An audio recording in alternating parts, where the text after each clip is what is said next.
প্রেত পো ভয় পাবে যেখানে ঘটনা আছে সেখানে।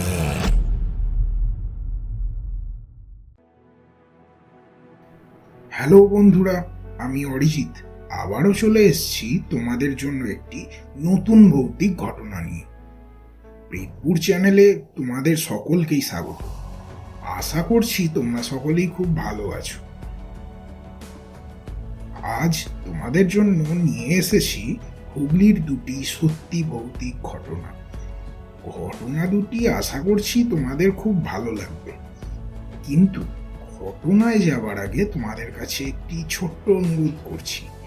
ঘটনাগুলি যদি ভালো লাগে তাহলে একটু লাইক, শেয়ার আর সাবস্ক্রাইব করে আমাদের পাশে থেকো। তোমরা আমাকে যদি ঘটনা পাঠাতে চাও তাহলে আমাকে সরাসরি মেল করতে পারো প্রেতপুরের অফিসিয়াল মেলে prethpur.official@gmail.com। আর ঘটনা পাঠানোর জন্য ইমেল আইডি এই ভিডিওর ডেসক্রিপশনে পেয়ে যাবে। চলো তাহলে এবার শুরু করছি আজকের 20 নম্বর এপিসোড। আজ ঘটনা পাঠিয়েছে হুগলি থেকে অপরাজিতা। তার সাথে ঘটা দুটি ভৌতিক ঘটনা সে আজ আমাদের পাঠিয়েছে। প্রথম ঘটনায় তাহলে চলে যাচ্ছি। ভূতের খারাপ এক্সপিরিয়েন্স আমার অনেক হয়েছে। আমরা আগে যেখানে থাকতাম সেখানেও একটা পুকুর ছিল। দিদুন ঠাম্মাদের মুখে শোনা সেখানে নাকি একটি বাচ্চা স্নান করতে গিয়ে ডুবে মারা যায়। তারপর থেকে তাকে মাঝরাতে নাকি দেখা যায়। বহুজন নাকি তাকে দেখেওছে। আর আমার তো খুঁতখুঁতানি মন। এই গল্পটা শোনার পরেও আমার মন চাইতো সেই জিনিসটাকে দেখবার। তো একদিন রাতে সবাই ঘুমিয়ে যাওয়ার পর আমি ঘুম থেকে উঠে পুকুর পাড়ে আসি। পুকুর পাড়ের আগেই আমাদের মনসা মায়ের মন্দির আছে, আর তার লাগোয়া একটা মনসা গাছ। খুব জাগ্রত মা আমাদের। আরো গল্প শোনা যে মাঝে মাঝেই ওই মায়ের হাঁটা চলার আওয়াজ পেয়েছে অনেকে। আমি পুকুরে যাওয়ার আগে মন্দিরটা পার করব এমন সময় হোঁচট খেয়ে ওই মন্দিরের সামনেই পড়ে গেলাম। মনটা কু গাইল, এগোনো কি ঠিক হবে? ঘড়িতে তখন প্রায় রাত 3টের কাছাকাছি। আমি মন্দিরের পাশ দিয়েই তাকিয়ে আছি পুকুরের দিকে। দেখি তো কিছু দেখা যায় কিনা। প্রায় 15-20 মিনিট কিচ্ছু দেখতে পেলাম না। তারপর খেয়াল করলাম জলটা কেমন নড়তে শুরু করলো। শরীরটা ভারী হয়ে যাচ্ছিল। আমার ঔৎসুক্য আরো বাড়ল। আরো খানিকটা এগিয়ে গেলাম। 2 পা মতো এগিয়েছি। হঠাৎ খেয়াল করি ঠিক দূর থেকে, প্রায় মাঝ পুকুর থেকে কোনো একটা জিনিস যেন হামাগুড়ি দিয়ে আসার মতো আসছে। আমি তাকিয়ে আছি। ঠিক ঘাটের কাছে আসতেই আমার শরীর একদম ছেড়ে দিয়েছিল। কেমন যেন আমাকে টানছিল। বুঝতে পারতেই ছুটে ফেরার চেষ্টা করি, কিন্তু তখন কি আর পারা যায়? কোন রকমে শরীরের সমস্ত শক্তি দিয়ে এগিয়ে আসছি। তখন হনুমান চল্লিশাও জানতাম না। মনে মনে ঠাকুরের নাম করছি আর মা মনসাকে ডাকছি। মনসা গাছের কাছাকাছি এসেই আমি বেদিটাকে জড়িয়ে ধরেছি। আর সেই হামাগুড়ি দেয়া জিনিসটা তখন পুরো সিঁড়ি বেয়ে উঠে ওইভাবেই বসে আমায় দেখছে। আমি এখন লিখছি আর আমার গায়ে কাঁটা দিচ্ছে ঘটনাটা ভেবে। আমি বেদিটাকে চেপে ধরে আছি। আমি চিৎকার করার চেষ্টা করছি, কিন্তু মুখে আওয়াজ অব্দি বেরোচ্ছে না। আর টান অনুভব করছি। বুঝতে পারছি সেই জিনিসটা আমাকে টানার চেষ্টা করছে, কিন্তু পারছে না। যেহেতু মনসা গাছটা ধরে আছি, রীতিমতো ভাবছিলাম আর বাড়ি ফিরতে পারবো না। পাপির কথা ভীষণ মনে পড়ছিল, আর চোখ থেকে অঝরে জল পড়ছে। পিছন ফিরে তাকালাম, দেখলাম সেই ভয়ানক জিনিসটা দেখছে আমার দিকে, আরো কেমন যেন হচ্ছে। ওই জিনিসটা এগোতে পারতো না, যেহেতু মায়ের মন্দিরটা আছে, তাই সেখান থেকেই সে বহু চেষ্টা করছিল আমাকে টেনে নেওয়ার। আমি চোখ বন্ধ করে শুধু মা মনসার নাম নিচ্ছি। এইভাবে আমি প্রায় 20 মিনিট ধরে আছি। তারপর হঠাৎ পাশের বাড়ির একজন রাতে বাথরুমে ওঠে। আসলে তাদের বাথরুম ঘরটা বাইরে দিয়ে ওই পুকুর ধারের কাছেই। সে আমাকে বাইরে দেখেই সাথে সাথে লোহার রডটা নিয়ে দৌড়ে আসে। ততক্ষণে সেই জিনিসটা উধাও হয়ে গেছে। ওই কাকাটা আমার কাছে আসতেই আমি অজ্ঞান হয়ে পড়ে যাই। যখন জ্ঞান আসে সকাল হয়ে গেছে। তারপর গায়ে 100-র উপরে জ্বর, জ্বর ছাড়ছেই না। পরদিন মসজিদে নিয়ে যাওয়া হয়। সেখানে বলল, তোমাদের মেয়ে যে ফিরে এসেছে, এটা তোমাদের কপাল জোর। ওকে যে জিনিসটা টেনেছিল সেখান থেকে ফিরে আসা খুব কঠিন। খারাপ জিনিসের মুখোমুখি হয়েছে, তাই একটু ভয় পেয়েছে। আমি একটা জল দিচ্ছি, ওটা রাতে শোয়ার আগে মাথায় একটু দিয়ে দেবেন, কদিন পর ঠিক হয়ে যাবে। এইভাবে আমি প্রায় 1 মাস ঘুমোতে পারিনি। রাতে কেঁপে কেঁপে উঠছি, চিৎকার করছি।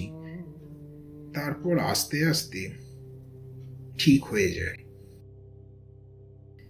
আমি যে ওই জিনিসটা নিজের চোখে দেখেছি, এটা আমার সৌভাগ্য না দুর্ভাগ্য বলবো জানি না, তবে জিনিসটা ছিল ভীষণ ভয়ানক। জিনিসটা ছিল একটা বাচ্চা ছেলের মতো। সেই বাচ্চা ছেলেটার লম্বা লম্বা চুল, চোখগুলো যেন নেই, আর সেই বীভৎস হাসি, কি বলবো, ভোলার মতো নয়। তার ধারালো দাঁতগুলো মুখ থেকে বেরিয়ে আছে, আর সে ওই বীভৎস হাসি হাসছিল আমাকে দেখে।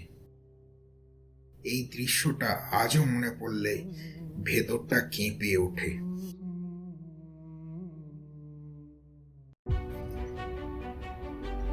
তা কেমন লাগলো তোমাদের প্রথম ঘটনাটি? ভয় পেলে?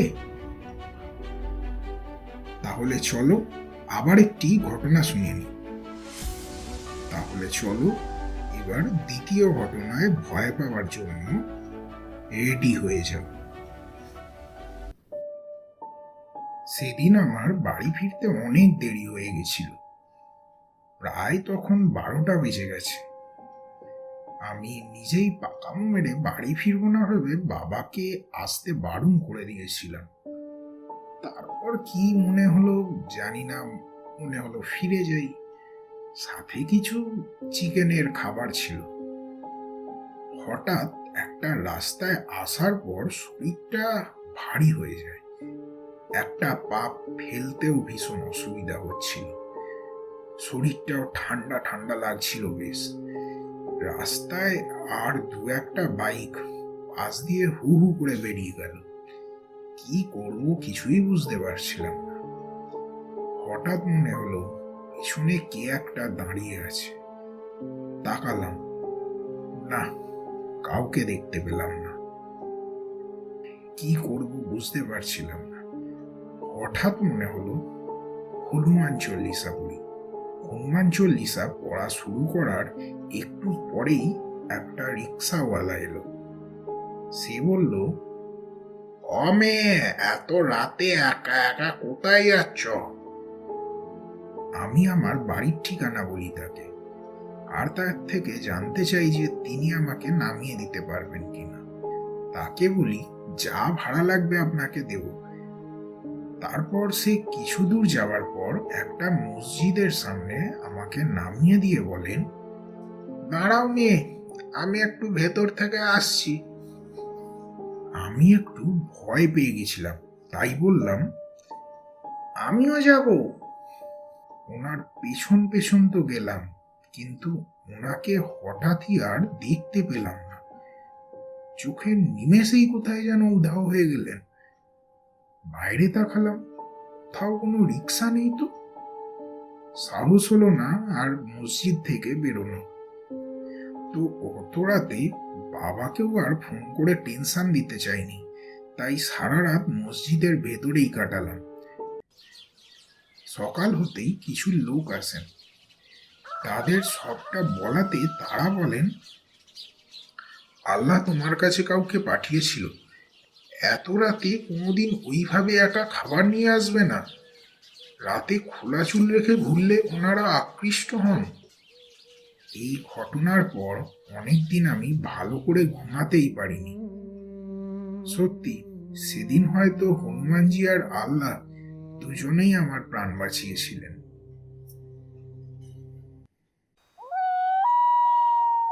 প্রেত ভয় পাবে যেখানে ঘটনা আছে সেখানে। তাহলে আজ এই পর্যন্তই। তা কেমন লাগলো তোমাদের? ভয় পেলে? দ্বিতীয় ঘটনাটি কেমন ছিল? আর কতটা ভয় পেলে কমেন্টে তাহলে জানিয়ে দাও। আমাদের তরফ থেকে অপরাজিতাকে ধন্যবাদ এরকম দুটি ভয়ানক ঘটনা আমাদের পাঠানোর জন্য। আমি অরিজিৎ আছি তোমাদের সাথে। আবারও একবার তোমাদের জানিয়ে দিচ্ছি, আমাদের যদি ঘটনা পাঠাতে চাও তাহলে মেল করতে পারো প্রেতপুরের অফিসিয়াল মেল pretpur.official@gmail.com। ঘটনা ভালো লাগলে অবশ্যই লাইক, শেয়ার আর সাবস্ক্রাইব করতে ভুলো না। আর প্রেতপুর চ্যানেলে ঘটনা ভালো লাগলে অবশ্যই লাইক আর শেয়ার করে দাও। আর প্রেতপুর চ্যানেলে নতুন হলে সাবস্ক্রাইব করে বেল বাটনটা অন করে দাও। আমাদের আরো ঘটনা শুনতে চাইলে ভিডিওর বাম দিকের যে বক্সটি দেখতে পাচ্ছ সেখানে গিয়ে আরো ঘটনা শুনতে পারো। আজ তাহলে এই পর্যন্তই। ততক্ষণ ভালো থাকো, সুস্থ থাকো আর প্রেতপুরের সঙ্গে থাকো। আজকের মতো বিদায়।